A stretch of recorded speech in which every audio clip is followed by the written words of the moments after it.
ભારતીય ઇલેક્ટ્રિક વાહનો દુર્લભ પૃથ્વી વિશે કેમ ઓછી ચિંતા કરી શકે છે? નવેમ્બરમાં ગેસ વાહનોની માંગમાં વધારો થતાં જીએસટીએ ગતિમાં ઘટાડો કર્યો. તહેવારો પછીની મંદી છતાં નવેમ્બરમાં ભારતનું ઓટો રિટેલ સ્થિતિસ્થાપકતા દર્શાવે છે.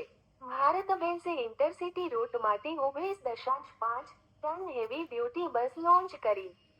મહિન્દ્રાએ એક્સયુવી 7 પ્રીમિયમ વનું અનાવરણ કર્યું. જાન્યુઆરી 2026 માટે વર્લ્ડ પ્રીમિયર સેટ.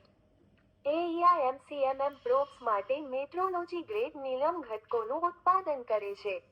ચેન્નાઈ સ્થિત કંપનીએ નીલમ ટ્યુબ્સનું ઉત્પાદન કરવા માટે ઇન-હાઉસ ક્ષમતા વિકસાવી છે.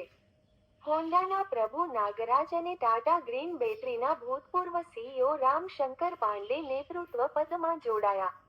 EXCON 2025 દક્ષિણ એશિયાના સૌથી મોટા બાંધકામ સાધનો પ્રદર્શન તરીકે બેંગલુરુમાં ખુલશે. 5 દિવસીય ઇવેન્ટમાં 20 દેશોના 1250ની વધુ પ્રદર્શકો ભાગ લેશે, જે અદ્યતન બાંધકામનું પ્રદર્શન કરશે.